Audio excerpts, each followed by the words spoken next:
While progressing in life, at times we feel stuck due to the lack of knowledge of how to manage our time well. Deciding how to prioritize the different facets of daily self management gets hectic, whether it's for school students, university students, or working people. The lack of motivation, a great amount of workload, and the expectations at the academic front, in college, or at one's workplace is draining for an individual. Under such circumstances, a helping hand can instruct and support us in setting the right direction for our goals. At MentorMitr, we engage with individuals wherever they are in their journey of career development and help them learn life skills to manage complex situations while enhancing their potential and performance to optimum. Our involvement helps individuals to set the right goals and create options by following an objective process, thereby enabling them to define and manage their priorities.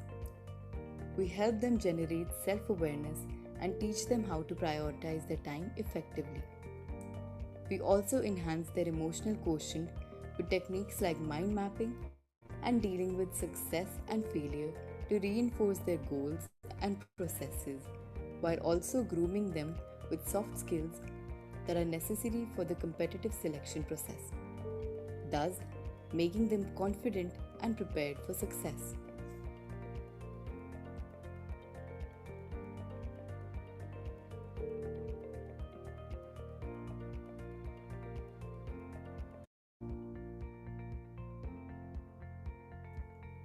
While progressing in life, at times we feel stuck due to the lack of knowledge of how to manage our time well.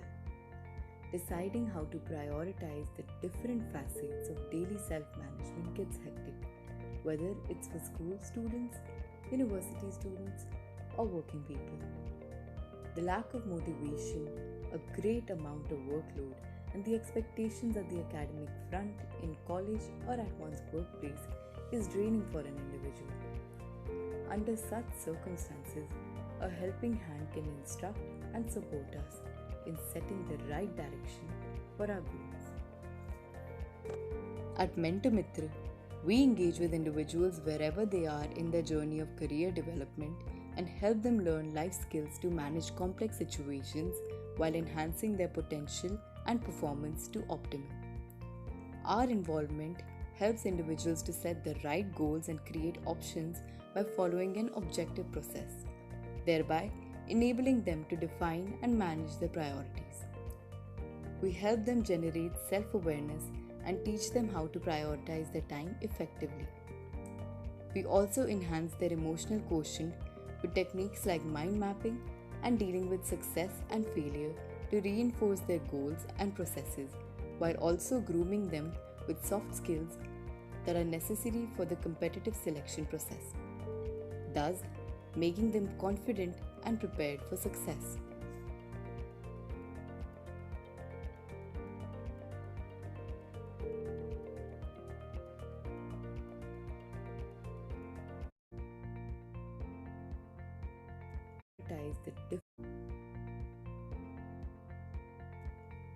While progressing in life, at times we feel stuck due to the lack of knowledge of how to manage our time well.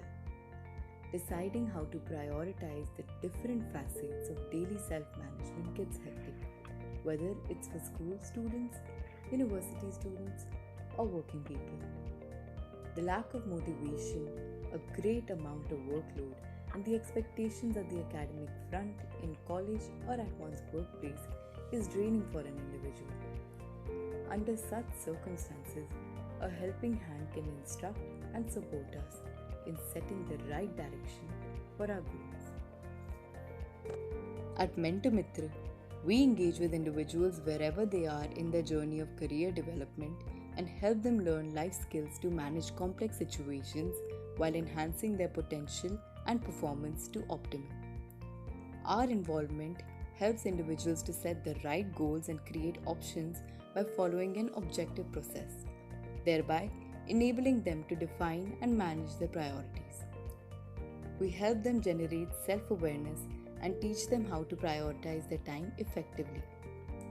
We also enhance their emotional quotient with techniques like mind mapping and dealing with success and failure to reinforce their goals and processes, while also grooming them with soft skills that are necessary for the competitive selection process, thus making them confident and prepared for success.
Before we begin, I would like to go over the steps to avail the e-certificate. I would like to state the steps to avail the e-certificate. You are required to attend the full webinar. Once you see the thank you displayed on the screen, there will appear a link to the Google attendance form in the chat box. Click to mark your attendance and get the feedback form emailed. Fill the questionnaire that you receive on your mail for the details. Follow our page on Instagram and Facebook. If the above stated steps are followed, an e-certificate will be automatically mailed to you.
Let us begin with an introduction of MentorMitr.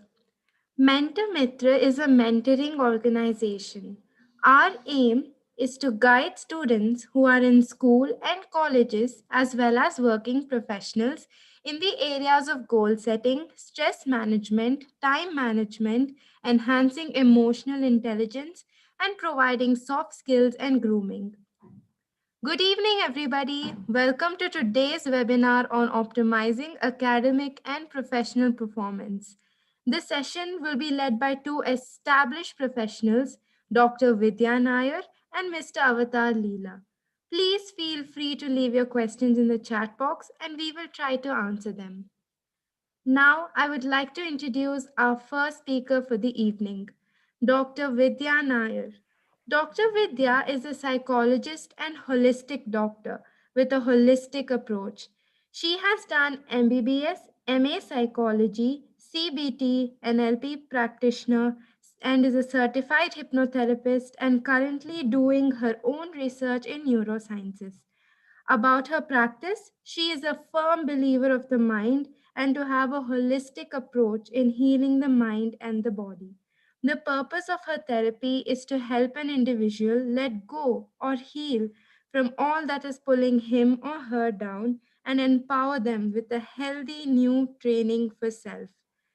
She has her expertise in healing anxiety, depression, anger management, identity issues, and phobias. She is currently taking online sessions for her clients to make access to help convenient in such dire times. Now, I would request Dr. Vidya to enlighten our audience. Good evening, everyone here for this webinar. I hope everyone's doing well and is safe at home. Thank you, Ananya, for introducing me, and thank you, Nidhi, both of yours.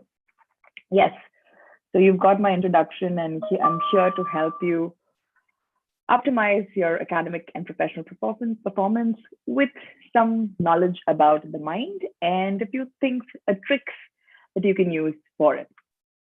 We're going to go through a few steps. So the first thing always is to start with a goal in mind. I think it's always helpful to have a destination in mind because it helps you make decisions in your life, right? For example, if you're on a road trip also, if you have a destination in mind, it's easier for you to take a decision, either to go right or left. Similarly, in your life, in your academic or professional life, you need a goal in mind. And to be able to make decisions towards that goal, there needs to be some kind of system, maybe. Yes.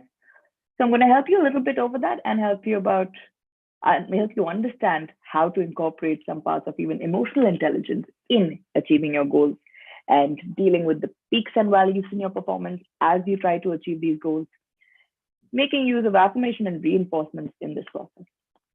So let's start with the goal setting. First and foremost, when you start with goal settings, do get a notebook or a board. I would prefer it to be a board which is normally in front of you, and list your goals there. Yes, it's important to write down these goals in paper or in words in front of you, visibly in front of you, because when you write down these goals, you're also getting more clarity about what you need to do. You're getting clarity about the things that you need to act on. Also, subconsciously, also now you're aware that this is something I need to work on. Yes, so get in that notebook or a board and put it out there, because most of us just keep it in our minds and be like, oh, this is my goal and now this is what I need to do. But that's all a tangled up, thought process in your mind, and it has no clarity. Writing it down gives you more clarity. Now, when you list your goals, we tend to be very vague in listing these goals, and that's not very helpful. So that also can be done in a very efficient way, and that's what we call as SMART goals. So SMART stands for specific, measurable, attainable, relevant, and time bound. Now, when you say specific, so for example, when we're taking into consideration about education, academics, right? So I need to get a certain percentage in, for example, 80% in geography or 80% in my economics paper, honors paper, and this is my priorities, right? To put that down. I need to be able to finish this assignment, write the name of the assignment, right? Measurable. Now, measurable, as I said, 90%, 80% I'm putting it. Even the assignment, I need to do it as much as possible, like get 10 out of 10. Keep a unit in mind as you write that goal. Attainable.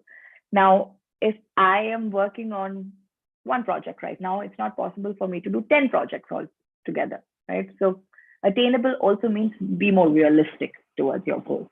Yes, so be realistic when you write down that goal. Relevant to what you're facing right now. Yes, future goals are important. You need to write them down. But when you're writing down goals for your present right now, write down goals that are immediate first, and then the future goals. Future goals, of course, is there. Relevance now, when you're talking about academic goals, Of course, I would write down a lot of other goals with me that, for example, if I have an exam in 10 days and I'm writing, I want to go travel, right? That's important. But my urgency is right now that I need to look into this. And this is why I'm making this goal setting, how to attain this particular goal first. Time bound. This is very important. The reason it's important is because it helps you to decide your course of action. If you've written down that I need to finish this assignment in the next 2 weeks, your mind knows now that I need to start working now. That within these 2 weeks, what all I need to do. But if I tell myself, no, I need to finish the assignment Sunday, now your mind has got this message, okay, someday, still got time for it. I can do it whenever. There is no urgency made there. We need to give that sense of urgency to our mind by giving a time bound to each goal. And when you look at all the goals and then you see that, okay, the first goal, for example, assignment in 2 weeks, exam in a month, a big thesis in a year. Now, which is the urgent one here? You'll understand by the time bound that the first thing I need to look at is the assignment, right? So write down at a time bound. Now here, again, do not forget to list your personal goals also in here, because as humans, each aspect of us is important, of course. And it's important to write down, okay, I want to be able to make time for dance, or I want to be able to make time for some people are into arts and other things, right? Whatever, recreation. That's something I want also along with this, or even fitness or exercise or health, whatever. Write that down too. Now, there are a few ways of prioritizing. This is very, very important. Of course, when you write down the goals, the last slide, yes. When you write down the goals, you need to be able to prioritize. Now, this can be done first with the list, and then at a daily basis also, it helps you to use this method. That is, do now, do by the end of the day, do tomorrow, do within this week, do within this month, or do within this year. Now, when you sit do your work or study in the day, look at your list and make a list of do now, do by the end of the day. This is breaking down your goal into smaller tasks. Do tomorrow, do within this week, or do within this month. When you have this plan in front of you, now you know what you need to do today. It's being more specific and precise about your course of action and the things that you know need to do by tomorrow, things that you need to do by the end of this week, and the things that you need to do by the end of this month. So you can plan the entire month like this, and even the year eventually. Be flexible and adaptable. Yes, very important. Now, again, as we have mentioned, yes, we have to prioritize. Yes, we have to put a time bound and all of these things. But at times, life is unpredictable, just like how we didn't know Corona is going to happen. A lot of challenges and setbacks can happen. Ups and downs can happen. And maybe there is like a speed bump in this course of action, right? So at this point of time, you need to be understandable to that situation, accept that situation, and tell yourself, okay, let's divert this path, find another path of doing, and adapt to the situation. So be flexible. If not today, I'll do it tomorrow. Maybe tomorrow I'll do more hours of it, or find another way of compensating for what I lost today. So be flexible and adaptable. Yes, next slide, please. Time management. Now, in here, I've just broken down the hours of the day for you so that it's easier for you to understand.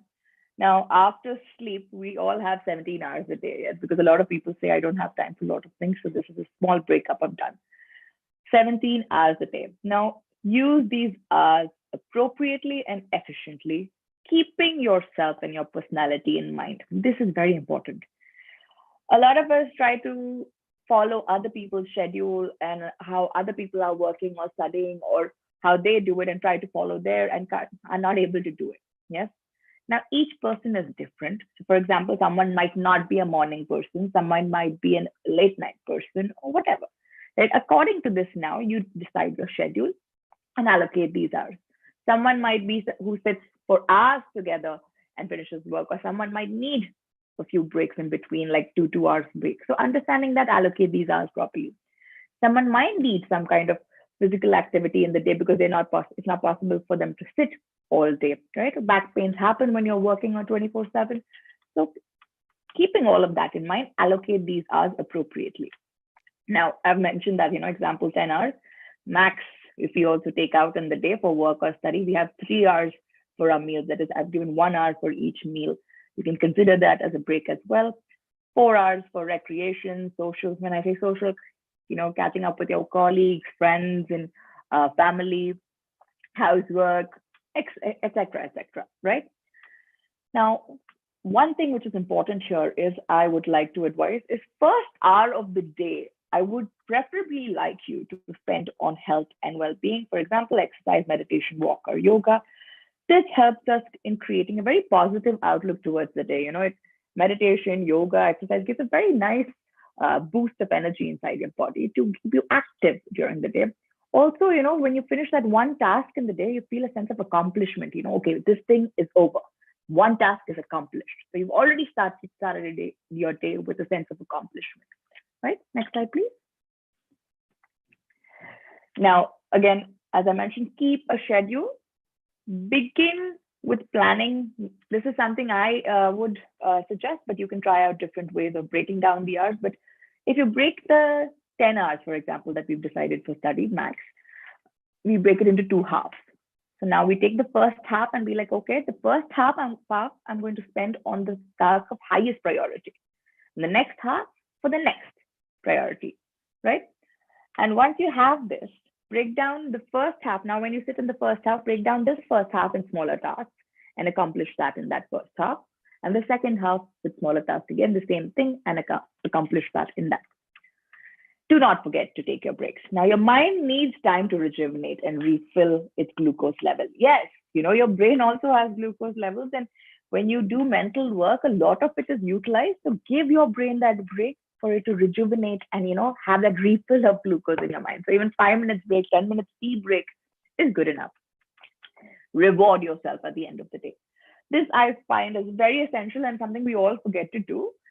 This will help your mind look forward to something as well as encourage you to meet your goals and do more every day. Yes, because by the end of the day, when you're telling yourself, good job, Vidya, you've accomplished your goals, good job at what you did today, right?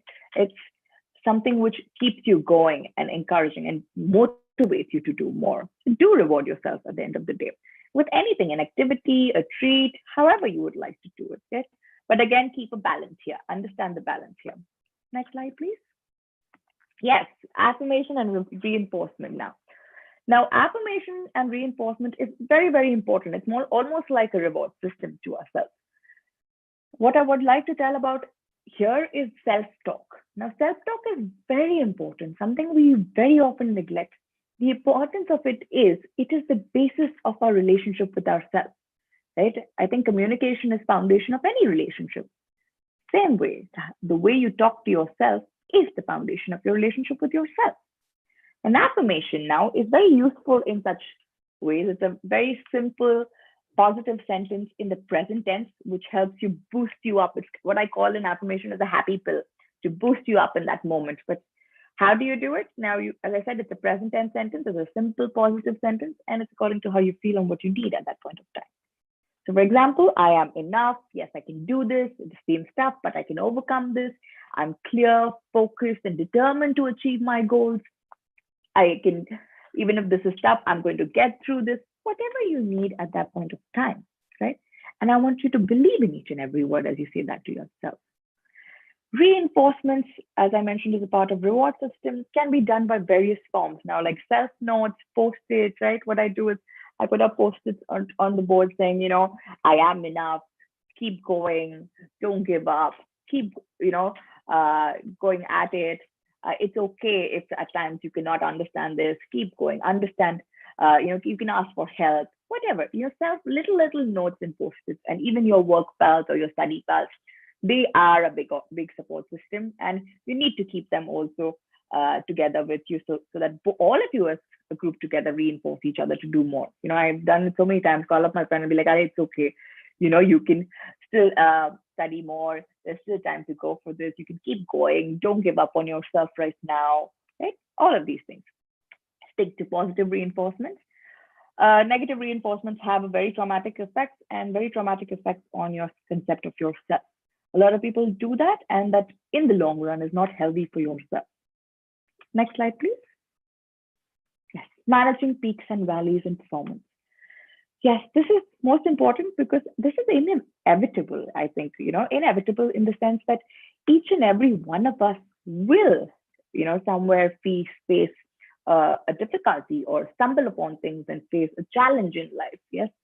And how do we deal with that? Well, one most important thing here is to have a growth mindset. Now, what is a growth mindset is every time I fall, every time I stumble or face a challenge, and or as you mentioned here, is we hit our valley. Yes, we have to understand that this is something which is here to teach me something. What do I learn from this? Ask yourself at this moment, what did I learn from this? Because we are humans, and as humans, we're always learning. Humans have grown and evolved by this property of ours. Yes. So allow yourself to tell yourself that, yes, I'm human, I'm growing, I'm learning. What did I learn here? Learn from it, and then make sure it doesn't happen again, right? And this will help you go forward. But in a different sense, when you tell yourself, no, how could I do this? How did I end up here? I should have known better. And when you beat yourself up more and more, it's very difficult for you to get up again and go at it again, right? Rather, help yourself, tell yourself, what did I learn here? Learn from it and keep going. Remind yourself of your wins. This is something which we rarely do when we hit a low. We keep, sitting in that pit and telling ourselves about all our losses and failures. But remind yourself of your wins. Tell yourself, yes, this is a challenge, a setback that I've had right now, but I've also had my wins. I've also been through situations where I have been able to overcome it. I have wins where I've been feeling really, really good about myself, and remind yourself about that, right? Do not forget that. It's not all about the challenges and setbacks. It's also about the small little wins that you have. Those, appreciate those. It's okay to take a diversion. Yes. Now, this, I think I mentioned earlier also, yes, if you have a setback, sometimes you feel like, oh, I thought this is the only way of doing it. Now I don't know what to do. Understand that it's okay to take a diversion, and this might not be the only path. That is, there is no one path to the goal. There are multiple paths to your goal. Try to find another path, right? Lots of us get stuck at that roadblock and be like, now what do I do? I don't know what to do. Understand that it's okay to take a diversion. It's okay to find another path, as long as you have your goal in mind. Yes. And setbacks do not mean you are a failure. Yes, it does not mean you're a failure. It only means that you need to do something different right now. You need to change something right now so that you can keep going and achieve the goal that you have in mind. Yes, next slide, please. Yes. I'm sorry you missed a slide. There's one about emotional intelligence.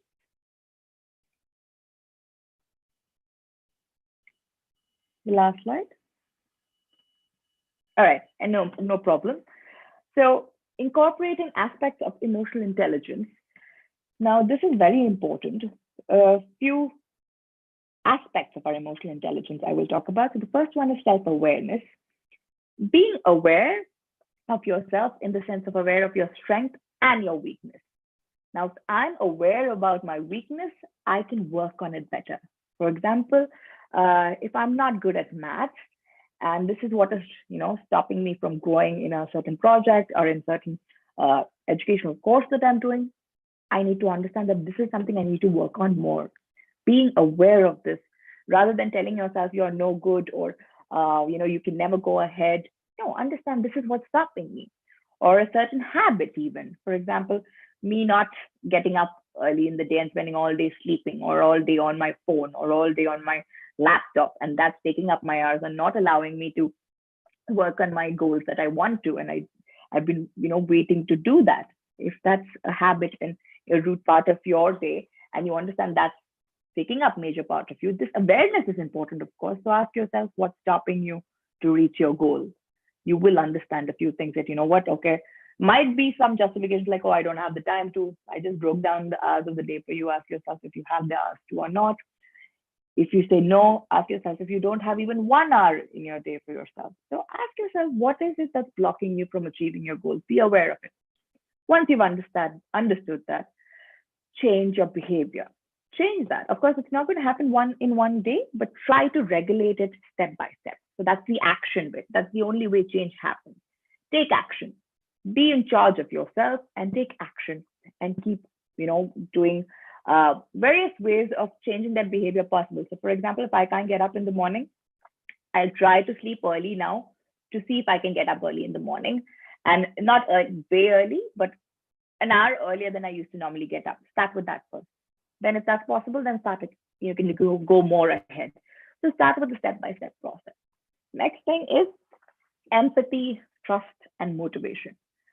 Understanding your weakness, understanding where you must need more help, or there's something that you need to work on. Be more empathetic towards yourself. If you've had a setback, be more kinder to yourself and be like, it's okay. I understand that this is something now I need to work on because I'm not giving up on my goal. That will keep you motivated. Remind yourself of who you are doing this. This is for you that you're doing it, achieving this goal, and keep yourself motivated towards that. Right? Remind yourself of that goal. And this is why I need to work on myself and be more kinder and trust myself that I'll get there. And the last step, and one of the most important steps of all of this, is relationships. Now, all of this can be attained by ourselves, of course, but relationships again is important because if we are aware about ourselves, our own emotions, thoughts, and behaviors, and how we take care of ourselves, I think we can be aware of our relationships outside of us as well. And when we are, sometimes a lot of people tell me, I have toxic individuals around me. I have a lot of people who bring me down. But if I have awareness about myself and understand how thoughts, emotions, and behaviors work, I will be more understanding towards my people outside and may not be affected by it. And your relationships might not harbor your growth, and maybe some of them would bring more growth to you, right? So understanding that. These are a few aspects that you need to incorporate into your emotional intelligence. I mean, growing that emotional intelligence. And last and not the least, what I believe is, nothing is impossible if you really be yourself and believe in yourself and keep going at it and not give up on yourself. Yes. Thank you. And I wish all the students and professionals here the best for your future. Thank you so much, Dr. Vidya, for sharing your valuable advice and insights with us on the subject. Our friends Yes, listening are surely feeling more informed about the subject and how they can change their approach. Thank you very thank much. you. Thank you so much, darling. Before moving on to the second speaker, I would like to reiterate the steps to avail the e-certificate. You are required to attend the full webinar. Once you see the thank you displayed on the screen, there will appear a link to the Google attendance form in the chat box. Click to mark your attendance and get the feedback form emailed. Fill the questionnaire that you receive on your mail for the details. Follow our page on Instagram and Facebook. If the above stated steps are followed, an e-certificate will be automatically mailed to you. Now, moving on to the second speaker. The second speaker for this session is Mr. Avatar Leela.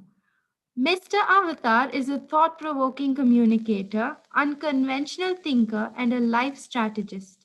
Having devoted himself to help people lead a life of purpose and fulfillment, he believes that each human is a repository of immense potential and thus helps each individual become a better version of themselves.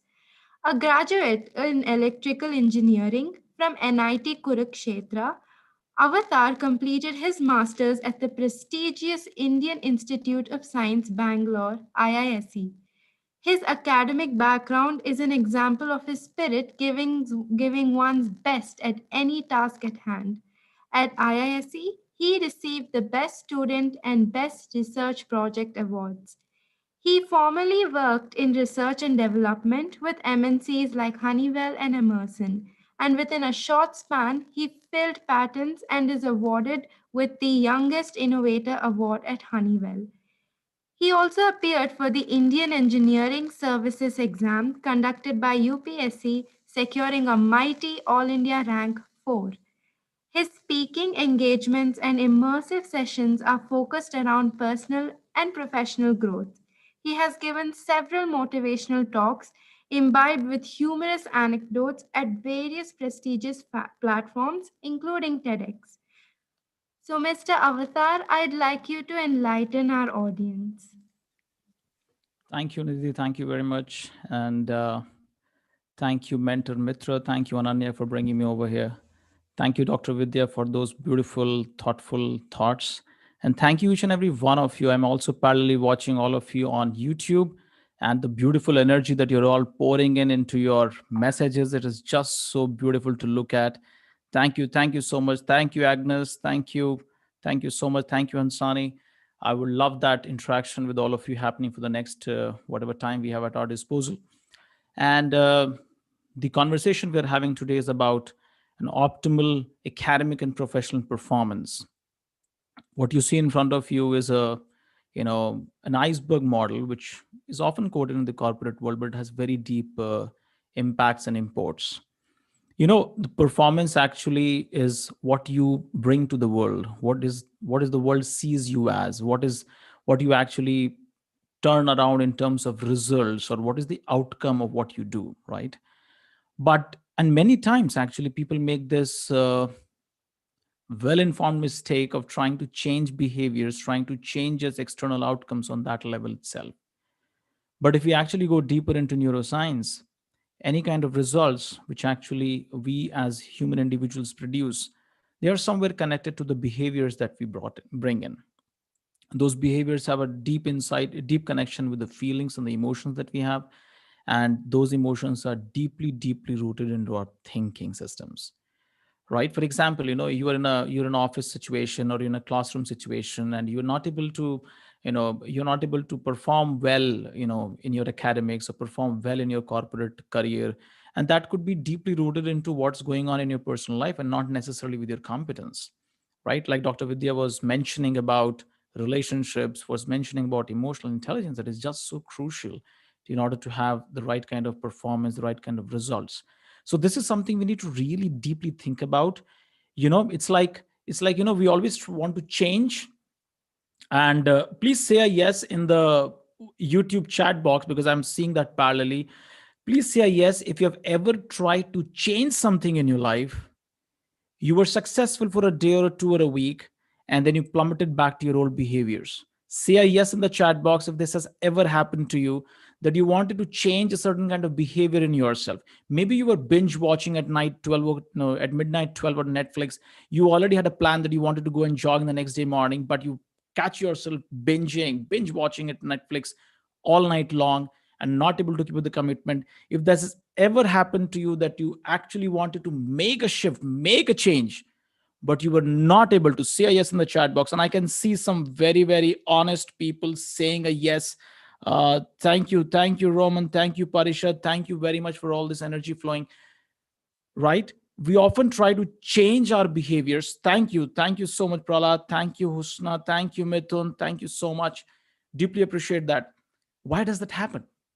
And you know what happens when we are not able to change our external behaviors? We even actually become self-deprecating. We start demonizing ourselves. We start thinking that I'm not good enough. Probably I'm not worthy enough. I'm not probably enough to actually make that change or shift.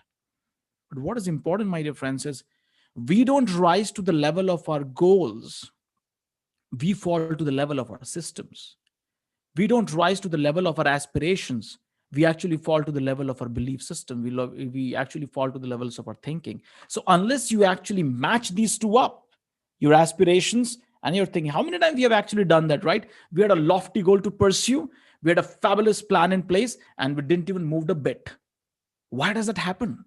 Why does it happen time and again and again and again and again and again? You wanted to crack an exam, you wanted a promotion, you wanted a new job, you knew exactly what needs to be done, but still you did not take a step further, right? Like Dr. Vidya was mentioning there, that the kind of conversation you have with yourself is how you relate to yourself, right?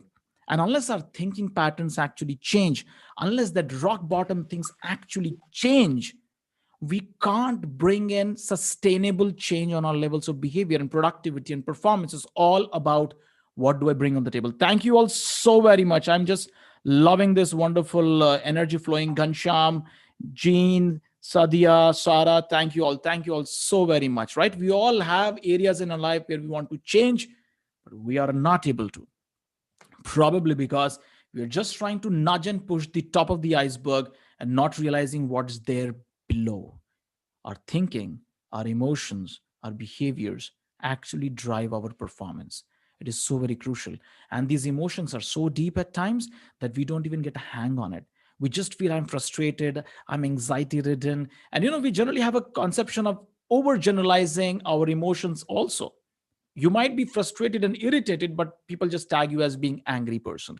You might be actually feeling lonely and isolated and dejected, and people might just tag you as arrogant. The world around you is pretty hostile. You need to actually take care of yourself. If you need to really produce the results that you really want, if you really want to be what you want to be, you need to actually take a lot of care, and especially beginning with how you think with yourself. So many times, right? A single setback happens, a single failure happens in our life, and we often start telling ourselves, I'm a failure, I'm not good enough. By the time you are 14, you would have heard this phrase that you won't be able to do it probably a million times. Probably a million times. This actually gets ingrained in our system. Every time I pick up a daunting task, I tell myself, it's not for you, you won't be able to do it. It's not for you, you won't be able to do it. And if you actually fall into the trap of failure, then gone. That becomes a repeated script that keeps running in our head. So if we want to actually optimize performance, if we want to actually move forward, first and foremost, my dear friends, we have to think about thinking. Let me give you a glimpse of all of you who are in the corporate world, or all of you who are studying right now.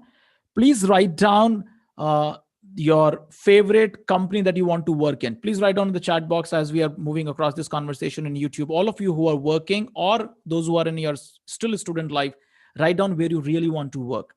And now, please, I'll tell you what exactly goes in the modern corporate world, right? What exactly, makes you admirable by these people. If you look back 100 years back, probably the job that you would do is probably related with physical labor, right? Physical labor is what actually you get paid for. You are paid to actually manage people. You are paid to manage their hard work and everything else. During the Industrial Revolution, a lot of things became mechanized, and therefore a lot of work was decided about how efficiently you would work with processes. But in the 20th 21st century, most of us, oh, thank you so much, I'm seeing a lot of energy flowing, or somebody saying you want to work in nimhans. Well, best of luck, Patnaik. The idea is, in the current world today, most of us, we would get paid for thinking. You will actually become a knowledge worker. And for a knowledge worker, for a person who's working with knowledge and information and that kind of explosion, you need to be very, very good, clear about how you think. Because if you haven't worked on that particular aspect, results, performance, productivity is not going to flow with it. So thank you. I can see a lot of, okay, somebody wants to be a social worker, somebody wants to be a student worker, working student. Thank you also very much. Can we go to the next slide? Now, the question that we need to ask is, what affects our thinking? What really affects our thinking and hence our performance? And it's our belief system. It's what we have grown up understanding. It's a conglomeration, it's an amalgamation of everything that we came across as a child, right? Every time you try to pick up every time you try to do something as a child and someone said no to you, it won't be possible for you, that becomes a script for us. Some of us are able to revolt against it, some of us just embrace it helplessly, and that becomes our belief system. Maybe I can't do this, I can't do this, I can't do this, I can't do this. And my dear friends, perception is reality. What you perceive in the world outside is what is going to actually happen by far, right? So our belief system has to be very, very outgoing. I'll talk about 4 kinds of belief systems here, which actually drives people, which drives performance, which drives inspiration, which drives contribution. Why is it? Why is it that so many software professionals get laid off every year, but not everyone becomes Brian Acton and creates a WhatsApp and sells it for $17 billion to Facebook? So many authors get rejected every year, every day practically, but not everyone becomes J.K. Rowling. What is different with these people? What is different with these people? And my dear friends, mark my words. If you are out for a great goal in your life, be willing to face failures after failures before you even move an inch. Great goals require great preparations, and no great man had an easy past. None. Not even one. If you think of any role model that inspires you, please write that in the chat box. The role model that inspires you, look at their lives. It wasn't an easy trek. It wasn't an easy go. It was difficult, challenging, daunting, and that's the reason why they remembered and why they grew up. Right? And what is it that is going to actually make you stand in front of failures? You stand in front of self, doubting thought processes. How will you stand? Forget about standing against the world. If you can't stand for yourself, you won't be able to stand against the world, right? If you don't stand for something, you won't be able to stand out, my dear friends. So if we want to be in that kind of a space, we want to make that kind of impact, our belief system have to be extremely clear about what we really want in life, what really inspires us.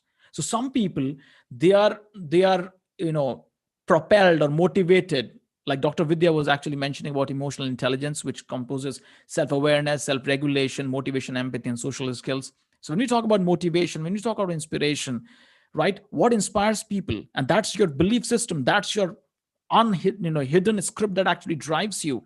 Some people get motivated by insecurity, right? They actually ask this question: what will happen if I don't do this?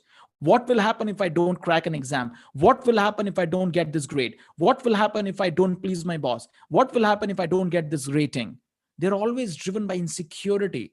What will happen if I don't do this well? What would people think?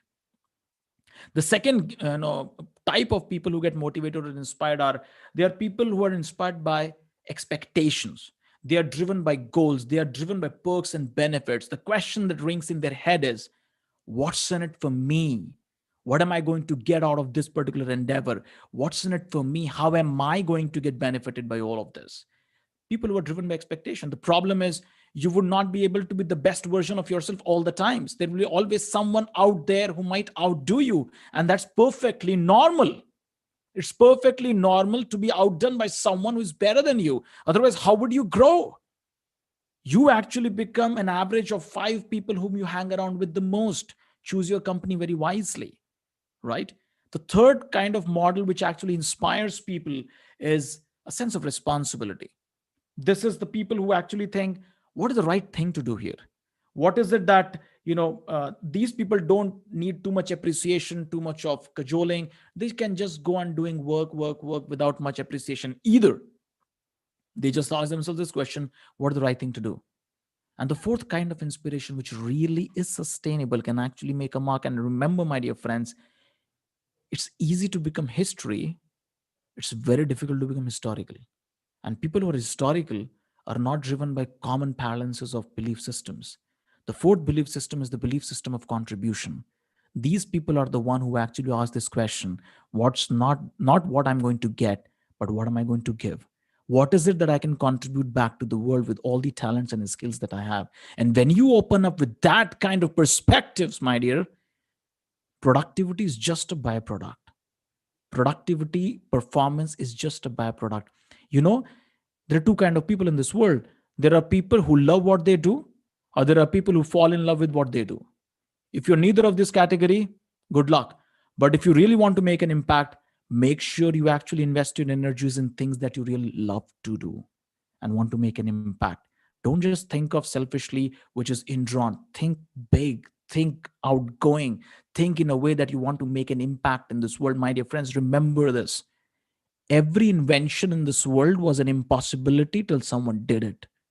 Everything that's daunting, everything that's seemingly impossible, everything that appears to be out of reach is only because no one has taken the steps towards it, right? If you want to give light to the world, be willing to burn like a lamp. So be willing to question your belief system. What is my belief system? Am I coming from the space of insecurity? Am I coming from the space of expectations? Am I coming from the space of responsibility? Or am I coming from the space of contribution? Question yourself. I'm working in this company, I'm working this firm. What is driving me? That's the question we all need to confront. And unless we confront this question, unless we challenge our thinking patterns, we won't make any extraordinary mark, my dear friends. We won't. The difference between a Jaguar and a normal motorcycle is probably both have engines, both have wheels, both have fuel. but it is the grit. It is that power that they actually carry which makes whole difference. The question is that you need to constantly ask yourself this question: what is it that is driving me? Am I waiting for other people's approval? Am I waiting for other people's validation? Am I overly concerned about what other people would think? If that's what on your mind, please, you probably will not be the one who will change the world. There'll be someone out there who would stand for his ideas, understand that this is going to change the world and be fully convinced about it, who would make that difference. People who actually make a difference in the world are often not understood by common people. It's only when they make the difference, people can understand, oh, this is what he really meant, right? So question your belief system, because that is what is going to propel your thinking patterns. But what holds us back if we ask this question? Go ahead. Nidhi, just go ahead. Next slide. What holds us back? What doesn't let you move forward, right? And the one thing that Dr. Vidya also spoke about was resilience. And I would like to bring this point of mindsets. She touched upon the growth mindset. What is this mindset which is not letting me embrace a deeper level of inspiration? Am I coming from a fixed mindset or a growth mindset? When we are in a fixed mindset, we are always in the mood of proving ourselves. But when we're in a growth mindset, we are in the mood of improving ourselves. When we are in the fixed mindset, we are demonstrating our skills. But when we're in growth mindset, we are developing our skills. We haven't met our own potential fully. We want to really explore, grow. We don't come from the insecure region. We actually grow from a growth perspective, that there are people out there who are better than me and I'm there to learn from them. Be a perpetual learner. Performing better than others. But in case of growth mindset, you yourself become your own competition. The only question you need to ask yourself is, am I being a better version of myself than what I was yesterday? Am I actually moving correctly? Everyone is going to have their own journey. Please, please, please, my dear friends, don't compare yourself with others, which will actually pull you down, because you might be reading the 20th chapter of someone's life book while you are writing your own preface. While you are writing your preface, even if you get excited by a well-published book, don't read their 20th chapter.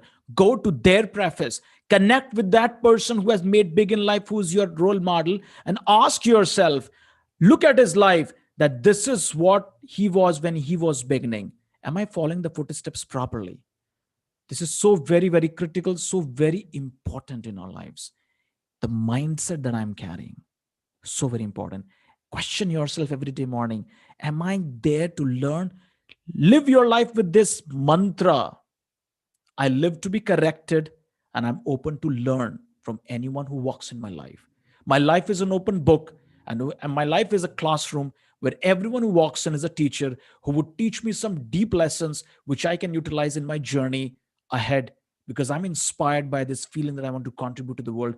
I'm inspired by this feeling that I don't want to just be history. I want to be historical.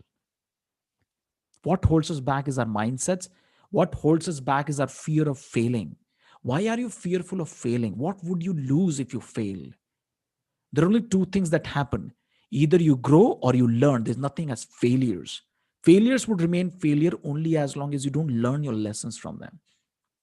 You and me would not have been enjoying electricity and an electric bulb if Thomas Alva Edison would not have failed a couple of thousand times.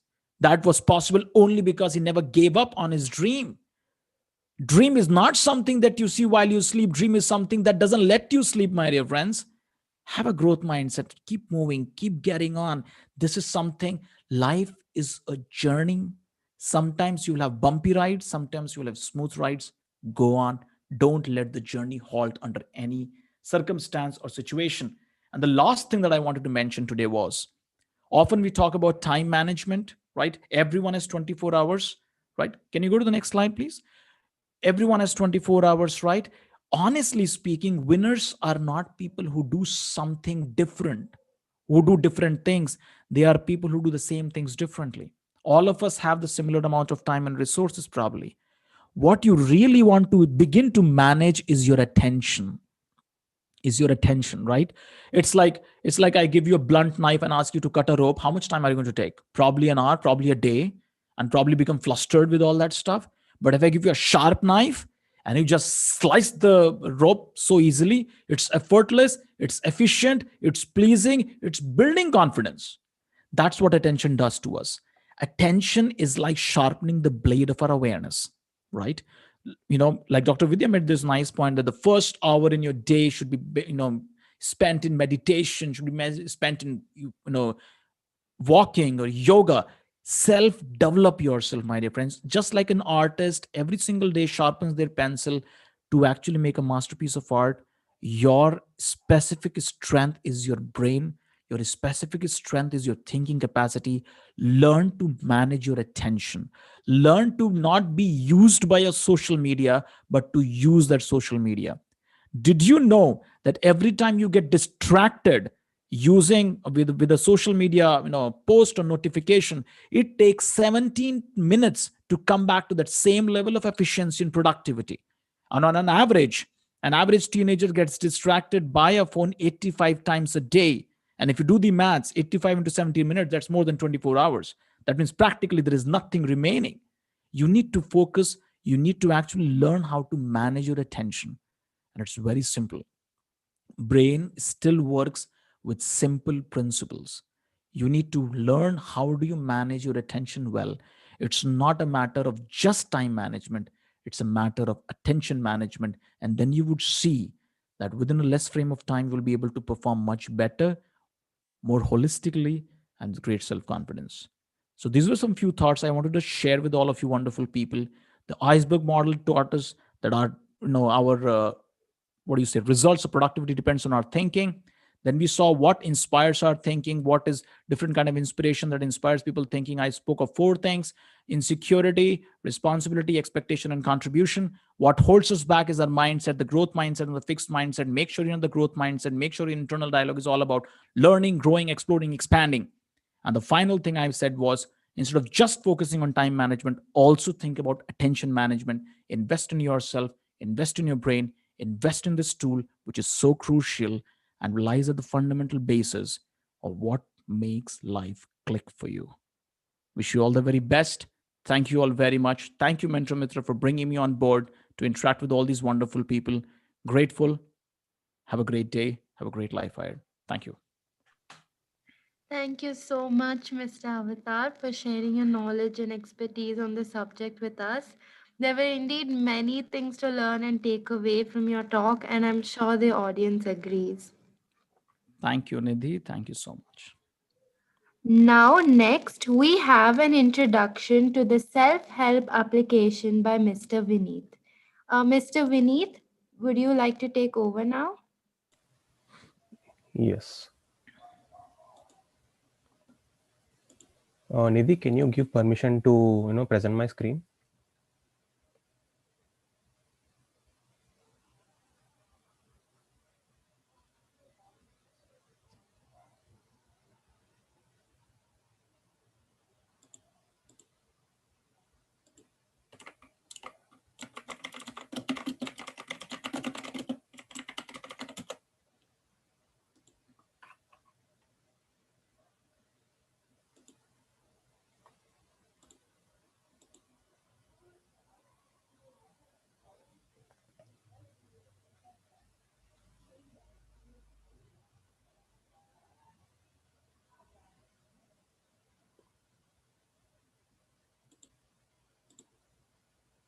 Good evening, everyone.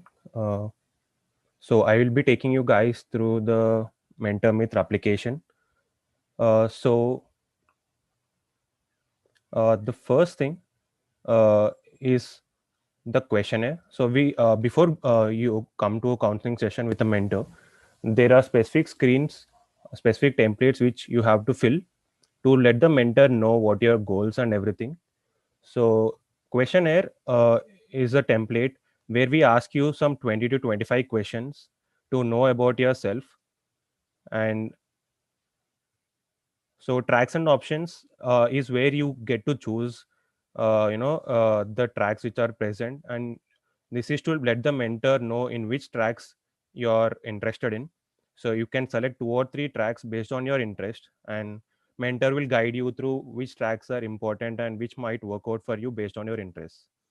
So After submitting the tracks and options, there is a sports track. So if you are interested in sports, you will be able to answer these questions. You can answer about your favorite sports, what are your achievements in the favorite sports. There are 5 to 10 questions designed to know about your sports fields. And after the sports track, there is a college track. This is to know where you wanted to join, like up a specific college. If you want to join in a specific college, could let the mentor know what is the name of the college you wanted to join, what is the syllabus the college needs, and the selection criteria for the college, and what do you need to achieve the required stuff, and what is the thing you need to improve. So after that, there are priorities. So this is to let the mentor know what your priorities are. So you could have different types of priorities. We have a 4 different kinds of priorities. So you could click on here and you could enter your priorities. Let's say you have a priority to get a good score. So, and let's say it's an important priority and it's an urgent priority. So there are types of priorities. So there are 4 different types: important and not urgent, important, urgent, and not important, non urgent. So you could select any of them based on your requirement, and then you could add it.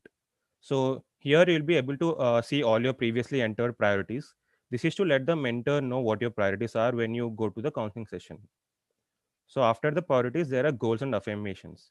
So this is where you enter what your goals are and what your affirmations are. So when you want to add a goal, you could just click on this add goal thing and you could add your goal. And all of your goals are entered here and all of your affirmations are entered here.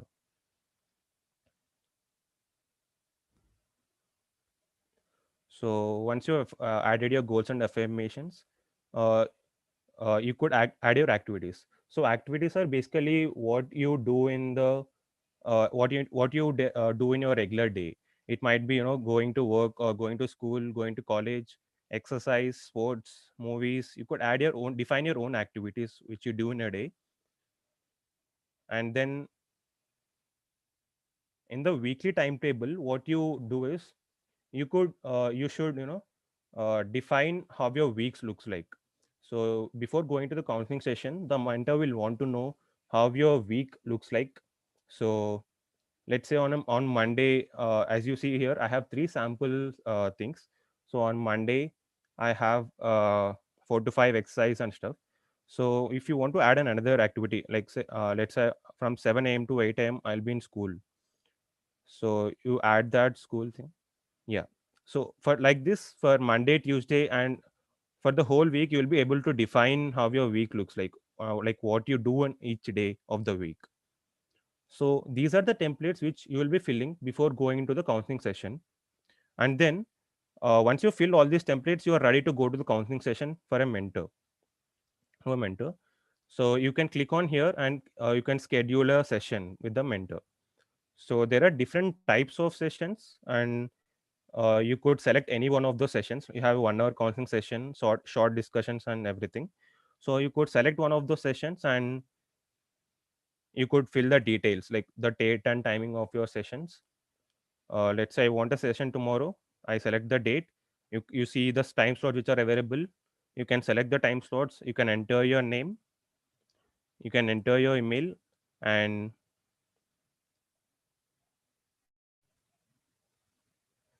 you enter your any information you want to tell inform the MentorMitr team, and you can confirm your meeting. So once your meeting is confirmed, the MentorMitr team will get back to you on mail.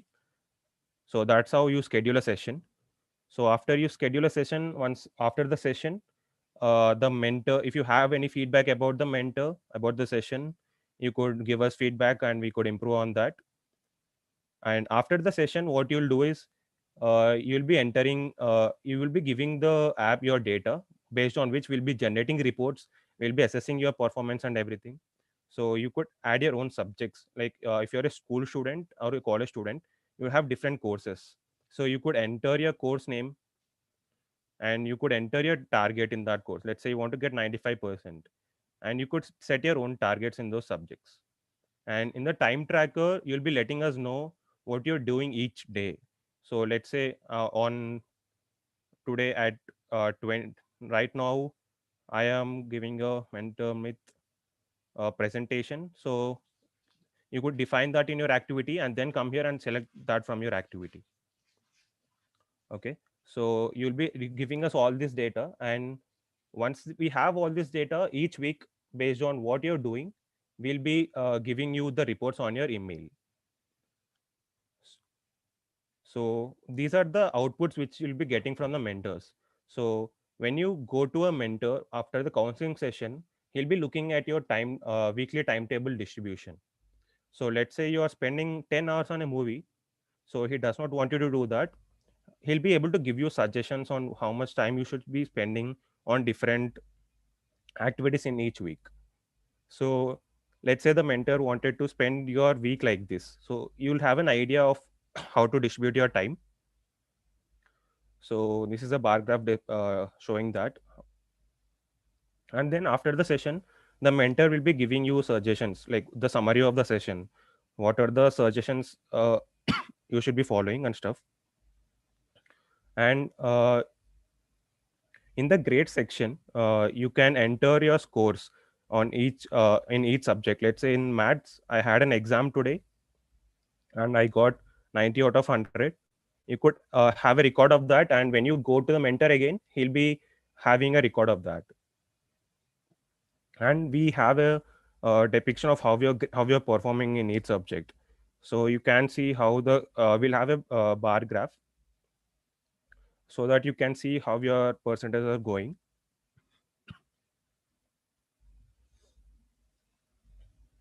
So these are the templates for a school student. Similarly, for a working professional, there are the different set of templates.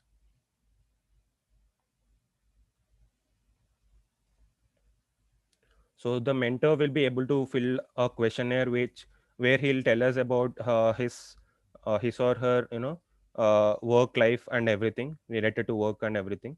So similarly, his or her own priorities and goals and affirmations, and a weekly timetable. Let's say a working professional has go to work and family time and stuff, so he'll be able to have his own weekly timetable defined for himself.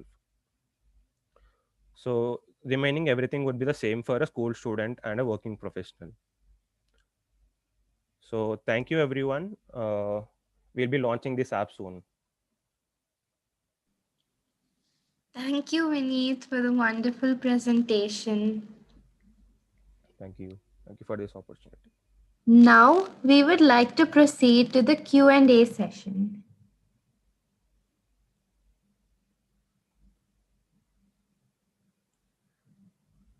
Our first question for the evening is by Ms. Lanyohan.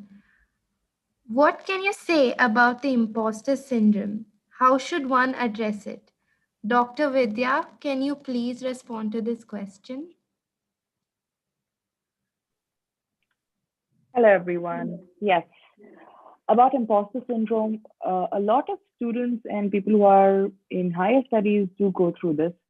Now, how to address this, something very important here is that the thought process, again, I mean, something which Mr. Avatar touched upon is, your belief system where I feel like I'm not good enough. Even if I have achieved all the best goals that I wanted to, I'm in the best college, I'm in the best school, I have the best job, but I still feel like I'm not good enough. So there is a deep-rooted belief somewhere, or maybe even an experience at a younger age, which has led to this belief system, and that might be really, really, deep-rooted in the sense of emotional pain there. Now, for example, if as a child in school somewhere, your parents or at school somewhere compared your performance and said that this is not enough, not as good as the other person, and you should do better, and somewhere that hurt your concept of yourself, because your concept of yourself is built at a very early age, especially in the first 7 to 10 years of your life. Now, for that to change, a small exercise that I can give as of now is, of course, by helping you understand, maybe try to understand where you've always felt that, try to understand your belief system, What is the reason that you still question yourself? What is the belief? And try to understand where it comes from. And it can be something really small. Don't try to trivialize your, events and incidents that you've been through in your life. At the same time, try to reframe it as much as possible whenever you can. An exercise is, all these negative thoughts that come with that belief, write it down on a piece of paper. Write it on the left side in one column. And when it's all out, take a few breaths, go for a walk or anything, and come back. And then in the right side column, convert this left sentence, the negative sentence, into positive ones. So for example, what if I cannot do this? What if they score better? The positive would be, what if I can do this? What if I do score better than others? Yeah. So try to convert that and consciously reframe these thoughts and beliefs in you. Thank you so Thank much you. for your advice, Dr. Vidya. Most welcome, Our darling. next question for the evening is by Dilkash. I want to ask how to overcome overthinking. Even if we are positives, our thoughts don't encourage us to do anything. Mr. Avatar, can you please shed some light? Thank you, Dilkash. Actually, what happens is, overthinking becomes like a rocking chair. You keep moving, but you don't get anywhere. And oftentimes, overthinking happens because our goals are not accompanied with a plan to achieve them. And a goal without a plan simply remains a wish or a dream. We keep going on the same loop, same loop, same loop, and sometimes it's also paralysis by analysis. So, what we need to do is, and I really liked what Dr. Vidya was mentioning in her speech earlier about writing down your goals, and that is precisely why goals are actually called vision statements. For many corporates, that's what is called vision, that's visible in front of you. So I always say, as far as your goals are concerned, don't think it, but ink it. That means write it down somewhere visible in front of you so that you can be reminded of what you're aspiring for. And whenever you are thinking about a plan, always accompany it with a visible, tangible action, strategy with you so that you start working on it. And always, always, always, please celebrate even small victories, because your brain is primed for positive feedback. When your brain actually receives positive feedback, it feels good about it. It wants to repeat that behavior. It wants to pursue that goal. It wants to pursue that particular vision that it has laid in front of it. So when you are overthinking about something, now overthinking can also be of different spaces. You can be overthinking for an emotional experience you had, or you be overthinking about, something that you had to do, but you're not able to take some actions. Based on which exact aspect you're overthinking. For example, for tasks, I said, have a strategy, have a goal plan, and start moving even baby steps in that direction. And the second thing, for emotional things which makes you overthink, communication is the key for actually venting out all that thing which is developing and fermenting in your system. If you don't have anyone whom you can talk to yourself by journaling. Just write down what you're going through, and that will kind of declutter your inner space and helps you calm down. Overthinking is like your mind again and again banging on the door of your awareness, seeking some sort of support, seeking some sort of solution.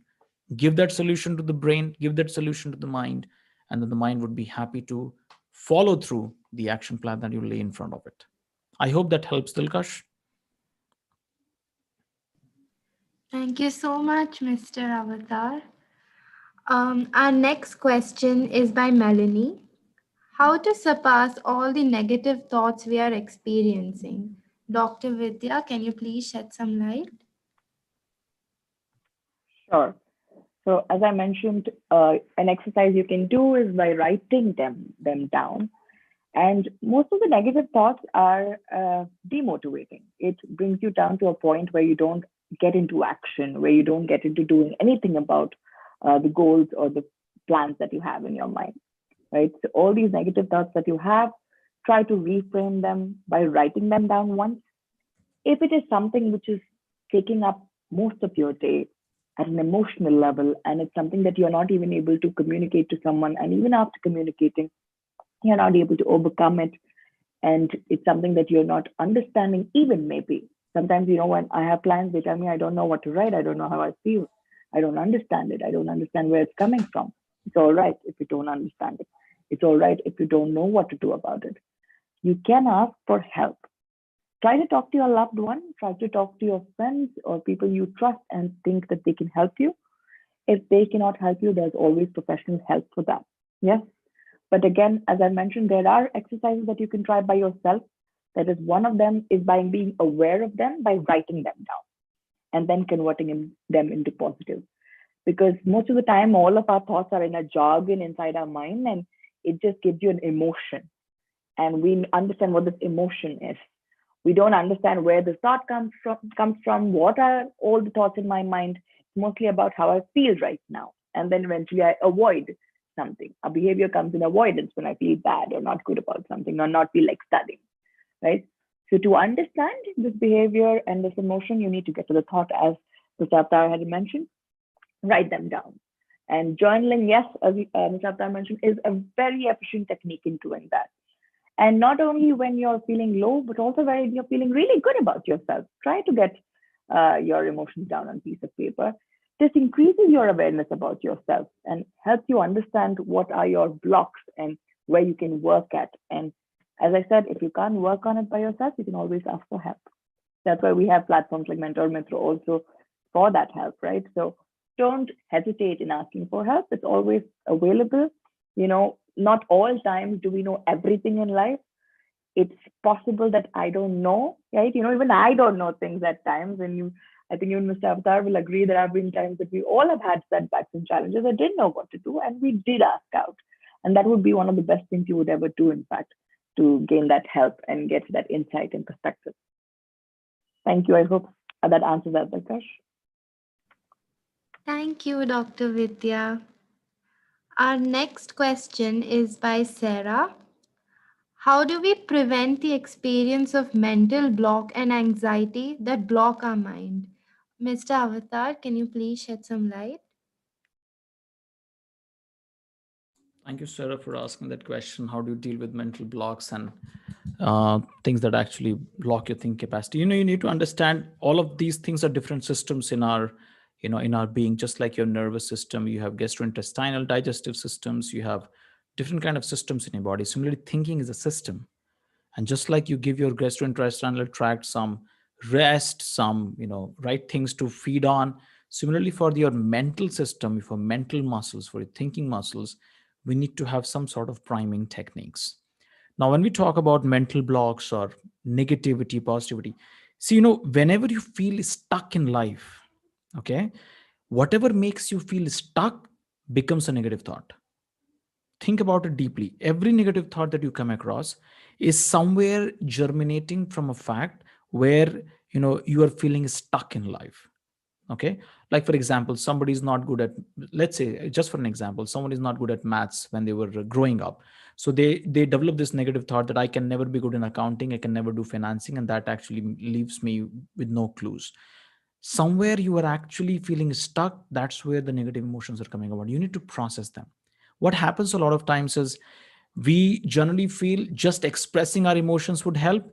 Sometimes we feel, no, I should just repress my emotions, but both are dangerous. What we need to do is process our emotions. And that's what I said about journal writing, and Dr. Vidya added to that even positive things should be added. This is so very true.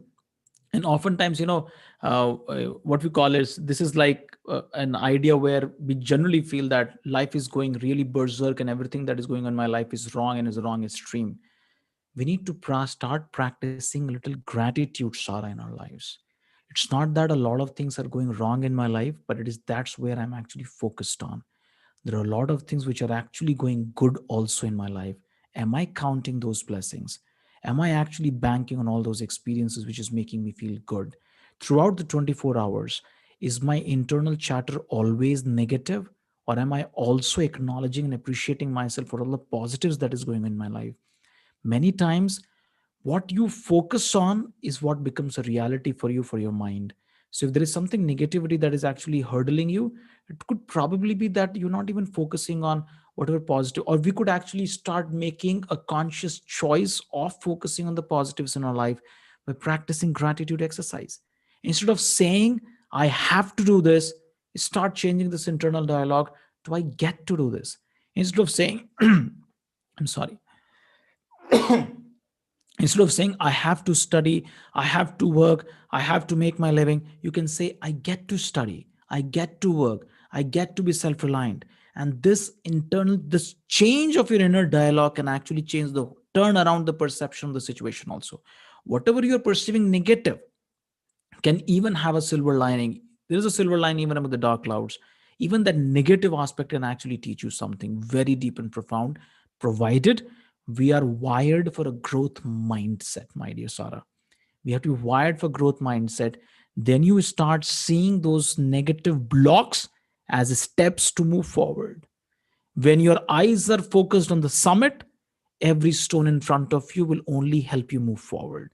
But if your eyes is focused on your feet where you're standing, every next block of stone would appear like a hurdle. So people who keep their eyes on their goal, everything grows them. Everything helps them propel forward, like a river flowing towards the ocean, right? Big blocks, big hurdles, big boulders come in the way, river continues to flow. If you're suffering, if you are experiencing a lot of negativity in your life, start with practicing journaling, start with the gratitude exercise. And if you still feel there is something bothering you, go and talk to someone where you can express what is a feeling of concern for you. And because some people can actually give you a third person's perspective, what is very big for us may actually have a very simple solution. And many times, Sarah, and this is for every one of you, many times complex problems in life have an amazingly simple solution. All we need to do is look for it in the right place. I hope that answers your question, Sarah. Thank you. Thank you, Mr. Avatar. Now, for the last question of the evening, Ibrahim Mohammed Abdul is asking, do friendships help in increasing academic performance and reduce negative thinking? Dr. Vidya and Mr. Avatar, can you please share your thoughts?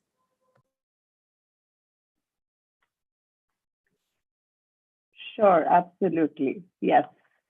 I think one sentence I would like to share here about friendship is humans, if you look at us as a species, have evolved over time because we were a community, a tribe, as a group.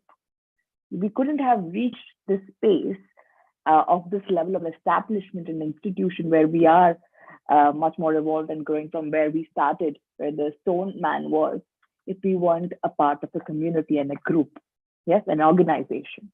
So yes, your friendships and your relationships and your bonds are important. Yes, we as a species, as humans, are created in a way where, yes, we are meant to support each other. If you look at the world, everyone has their own role. Yes, if we didn't have plumbers, electricians, architects, and all of these people, different kinds of people, different things wouldn't happen. And every role is important. Yes, so your every relationship, even your friendship, is very important. Now, friendship is one of the relationships which we consider most dear, most pure to ourselves. And also, what I have experienced is some of the times friends are the ones who actually show you a mirror. And sometimes that's very important. They are the ones which will give you that bitter, sweet truth to your face, telling you, you know what, this is what it is that is blocking you. This is what it is that you need to look at, and give you that push.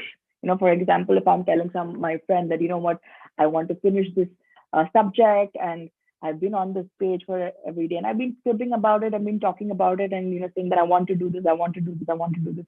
And my friend will come and tell me, why haven't you done it? Go do it now. And that will just be that sentence. It's not that I didn't know that I wanted to do it, but at that minute itself, that realization would come. So yes, good friends around us can act as mirrors for us and give us that realization. At the same time, that support system is needed. As I said, we have evolved as a species with that sense of belonging, sense of community. So that support system is needed for someone to tell us that, yes, you can, that extra voice telling you that you can do this and that I'm there for you. That always feels good. So yes, friendship is important and relationships are important in your academic and professional life, in life in general. Yes. I hope I've answered a part of what Ibrahim had to question. Mr. Avatar, to you. Thank you, Dr. Vidya. Actually, there was a study that was done at Harvard, and you can actually watch this TED talk of Secret of Happiness by Dr. Robert Waldinger. And this was a study which lasted for more than 70 years. And just in a nutshell, I would tell you, the research was done to find out what is it that would make people happy, hale, and hearty as they grow in their lives. And the one thing that they found out, is called Grant study. You can actually read on Wikipedia. You can actually look at the TED talk by Robert Waldinger. And one thing that I actually figured out, that one thing that actually would make people happy, hale, and hearty as they move forward in life is relationships. If you want to go fast, go alone. But if you want to go long, take people with you. That's very, very crucial, very important. And what is important, my dear friends, here is have that kind of no, sometimes friends can make things easy for you, right? Can make things better for you, but make sure you find friends who make you better instead of just things better for you. We can always find friends who fill in the gaps, but we really need that kind of friends who actually build us up and not just make things better for us. So and just the last comment on this aspect, when you're talking productivity, it is not that successful people are happy. It's actually happy people who eventually become successful. So if you really want to make that mark in the world, have those friends in your life who would support you not just through your victories, but through your defeats. We all need that support. We all need that emotional strength. We all need that shoulder to cry on. We all need that pat on our back to actually cheer us up when we have these small victories in our life.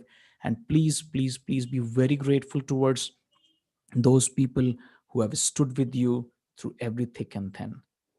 I hope that helps. Thank you very much. Wish you all the very best.